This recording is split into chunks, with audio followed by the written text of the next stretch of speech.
Flight attendants and commercial pilots. What's the most obnoxious thing someone has ever done on one of your flights? Story 1. My mom always tells this crazy story from her many days flying first class. 2 years ago, she was on a plane that had just boarded and was sitting on the tarmac about to pull away from the gate. Sitting next to my mom was a typical business butthead who was on a phone call yelling at someone on the other end. A very nice flight attendant comes by, leans over my mom and says, "Sir, you're going to have to turn the phone off. The cabin doors are closed." Of course, if this was economy, she would have been more forceful, but she gives him a small warning. The guy quiets down, but he does not get off his phone. At this point, the flight attendants are doing the safety protocol speech as the plane backs up and all of a sudden the guy starts yelling again on the phone. Another flight attendant, this time more forcefully, tells him to turn off the phone. The man turns around and says, "Frick you." She gives this face and then turns and goes out of sight. It is at this point of the story that my mom reminds everyone listening that the pilots are veterans. They are military men and do not take that kind of stuff from butthats. My mom hears a door slam open and out of the cockpit comes the pilot. He is so angry you can see the veins on his face. His eyes bulge as he yells in rage, "What did you say to her? This is my aircraft, and in case of an emergency, I expect every passenger to follow the commands of my air staff. You disrespecting her disrespects me, and puts every person on this plane at risk."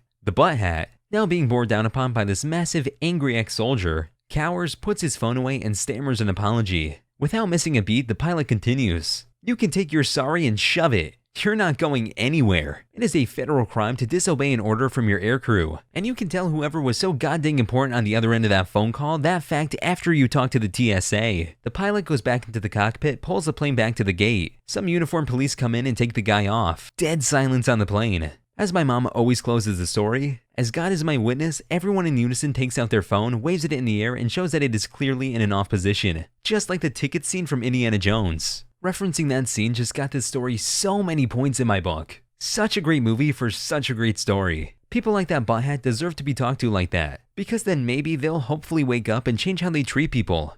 Story 2. Not an obnoxious passenger story, but somewhat sad one about a crying child. This was in the late 1970s. I was seated on a plane when a very young girl, maybe 5 at the most, was flying unaccompanied. She was escorted to her seat by her grandparents, who were loving and kissing her goodbye. They nestled a padded cooler under her feet and said goodbye, crying and holding tissues to their eyes. She was returning from a visit on her way back home from Maryland to California. The attendants checked on her regularly, and she was so quiet and well behaved.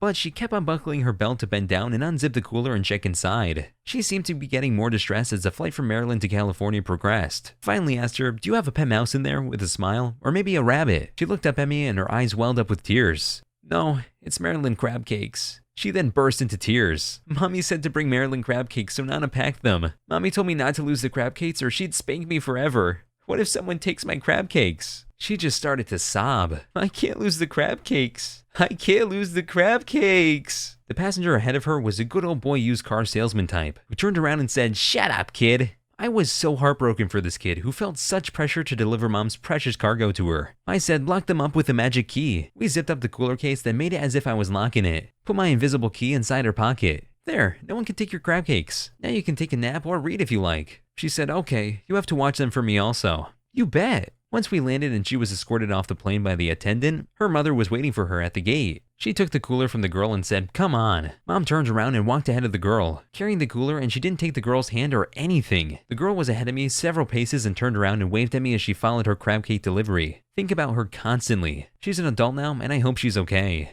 As do I. I hope she was just crying and being a kid thinking she'd get in trouble and that her mom isn't actually that abusive and mean. If so, I hope her grandparents were able to take custody of her, as they seemed like a much better fit. Story 3. Not a flight attendant, just an obnoxious passenger. When I was about 8, I flew to the US for the first time from England, before finally moving here a year and a half later. The flight took off about 10 p.m., so it was overnight, and as an 8-year-old I got bored about halfway through and couldn't sleep. The flight was only about half full, so I started exploring. About 5 or 6 rows up, not at all in first class, was a fairly large gentleman who was still awake, and there was no one else around, so I started talking to him. He was friendly and told jokes and had candy, and the flight attendant kept on bringing us drinks and peanuts long after they stopped even looking at everyone else, which was cool. They also kept on apologizing to him and asking if he wanted them to make me leave him alone, which I thought was funny. Sometime later, I ended up falling asleep next to him, and he got me a blanket and let me rest. When I woke up, my mother was apologizing profusely and was dragging me off him and ushering me to the back of the plane. Both my parents smoked and this was the 80s. When we got back there, she scolded me for embarrassing her and then didn't talk to me for the remainder of the flight. She was grumpy like that. As we were getting off the plane, he came over and told my mother that it was okay and that I kept him entertained and he hates flying by himself. And then he gave me a hug and signed something for her. It wasn't until a few years later that she finally explained to me that the guy from the plane was Meatloaf. Still to this day, my coolest I Met a Celebrity story, especially when he hit it big a few years later, and I could actually put some substance behind who he was. That is so freaking cool. Meatloaf always seemed like a kind, well-rounded person, and I'm glad this story confirmed what I already knew. Story 4. My godfather has been a flight attendant since the late 80s, and over the years he's had some great stories. One time, one of his passengers brought her cat on board in a pet carrier. At first glance, this woman seemed to be the stereotypical crazy cat lady. However, she took crazy cat ladiness to a new frontier when it came to the cat's feeding time. Instead of cat food in a bowl of water, this woman pulls out her boob and proceeds to breastfeed the cat. I don't want to think about how much that must have hurt. Needless to say, my godfather was unamused and firmly asked her to stop. Since y'all seem to be enjoying the story, here's another one for you. One of my godfather's former coworkers was straight up crazy, schizophrenic with a streak of fundamentalism. On one flight, this crazy woman was flying with the new flight attendant, a nice young black man. In the course of their flight, it comes up that this man likes snakes and has a number of them as pets. They continue with their flight, and she notices that this guy has a prejudiced bulge. As she told my godfather, I had seen a lot of endowments before I became a born-again Christian, but nothing like that. I just know that he's traveling with a snake. She reported him to security. Turns out, he just had a big wiener. I hope he took that as a compliment because I sure would have. Imagine getting security called on you because your member is just too dang big.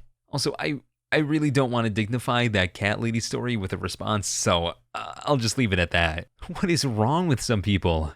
Story 5. I'm a pilot. Obviously, the last few days have been a zoo, and Chicago has been hellish. We were going from Chicago to Milwaukee and back, and then we were done with a 4-day trip. So we were definitely wanting to get on with it and go home. We were all boarded and waiting for the de-ice truck to come spray us because it was snowing. After waiting for over an hour for the truck, they finally spray us down and we start pushing back. As we were pushing, the flight attendant calls up and tells us there's a lady that wants to get off the airplane. We tell her we can. So the lady then tells the flight attendant that her baby is having a medical emergency and has to get off. Fine. We pull back to the gate and let her off. The baby looks fine, mind you, and ask her if she needs paramedics. She denies medical attention and refuses to take the baby to the clinic that is literally 50 feet away. They had checked bags, so we had to call rampers to dig through the cargo hold to find their bags. Finally, we had them off and we were getting ready to go again, about 2 hours late at this point. As we were getting ready to close the door, the gate agent ran up and said that when the lady found out that they were the last flight up to Milwaukee, she begged to get back on the airplane and come with us. The captain looked at each other in shock, told the gate agent there was no way in hell she was getting back on the airplane and got out of there. Too long didn't read. Lady feigns her child's illness to get off the airplane. After delaying the flight for hours, she then wants to get back on and come with us. So glad you guys just left and didn't let her get away with that. People are so selfish sometimes and think everyone should cater to their every need, want, and desire. Hopefully she learned her lesson and her kid is okay, which I'm sure the kid was never really ill in the first place. Story 6. I was flying on standby once to visit a friend in Mississippi leaving Des Moines. The flight was booked, leaving at 5:45 a.m. I was hoping that since it was so early, someone might miss an alarm and not make it so I could take their seat. Well, no such luck. I was bummed while watching the last lady being wheelchaired to the plane. The security told the lady at the gate that this wheelchair lady was both drunk and high, and it was up to the gate lady if she should be allowed on the plane. The gate lady said that if she can walk down the terminal to the plane without falling, she could fly. I watched in such anticipation, guilty hoping that she would fall so I could take her seat. And right when she almost got to the plane, she face planted, and I got her seat. See kids, don't do drugs or some guy at the airport is going to be praying for your downfall. Story 7. I myself am not a flight attendant. But when I was maybe 7 or 8, I was on a flight home from Italy. Me and my parents were in the center aisle, and to our left was an older couple. The wife was rubbing her husband's very obvious erection through his trousers. I noticed and pointed it out to my mom, who pointed it out to the flight attendant. Right away, the flight attendant went over to them and politely asked on behalf of my parents if they could refrain from that behavior since there were children in the area. They responded rudely that they weren't doing anything. After the flight attendant moved on, they actually pulled his schlong out and put a magazine over the blatant HJ action. Eye contact was made, innocence was lost. And that flight attendant gained a story to tell online. That's gotta put them on some kind of list, right? How do you make eye contact with a child and not instantly feel guilty? What a couple of sick freaks. Story 8. One of my best friends was a flight attendant for a few years, so I've heard some insane stories from her. My absolute favorite was when she had to wait on Nicki Minaj in first class on a flight. She said Nicki was pretty much the worst passenger she'd ever waited on. She was rude, demanding, and kept doing weird stuff like ordering a vodka cranberry. And then when the flight attendant would deliver it, she'd take one sip, hand it back to her, and ask for another. My friend told me that her whole posse kept doing this until they had gone through almost all the mini bottles. As a bartender, that ticked me off to no end. Why would they do that? What was that supposed to be, some kind of power move? Because all it did was make them seem like a bunch of delinquent scumbags. Story 9. I get that on long flights you want to get up and stretch your legs a little, no problem. But on a 45-minute express flight, is it really necessary to get up and start doing yoga in the back galley? Get out of my way so I can finish serving drinks to the other 70 passengers on board. Also, I don't control the weather. Most pilots have God complexes, but they're not God, so they don't know the weather either. It is not our fault your flight is delayed. With all the storms this last week, flight crews are getting freaked over just as much, if not more than you are. That's something people need to understand in general, not exclusive to just plane passengers. Just because you're inconvenienced doesn't instantly make it someone else's fault. Sometimes things just happen and you gotta learn how to go with the flow. Story 10. I fly at least twice a week, and it never ceases to amaze me how entitled and self-absorbed some people behave on planes. Anytime I see people take their frustration out on the flight attendants, I want to smack them and get banned from all future flights. Nobody cares that you're so sick of airports and always getting delayed, and had a nightmare getting through security. Sit down, shut up, and save your terrible flying stories for someone that has to pretend to be your friend. Finally, someone said it. Story 11. When I was flying night helicopter strip tours up and down the Vegas Strip, despite the video briefing which mentioned several times that no flash photography was permitted, and my own verbal briefing mentioning this again, people would regularly take flash photos during the flight. It just blows my mind that people would think it's okay to temporarily blind the pilot who's flying them. Oh yeah, why wouldn't they? I see nothing going wrong with that. Story 12. I once witnessed a woman lay her toddler on the aisle and proceed to change his diaper. This was during boarding. I was gobsmacked. That's just plain Essie. Story 13. Dora the Explorer without earphones on a night flight. I'm sorry, what's annoying about this? Hope you guys enjoyed the video. Please like and subscribe for more videos to come, or else this spider will be in your bed tonight.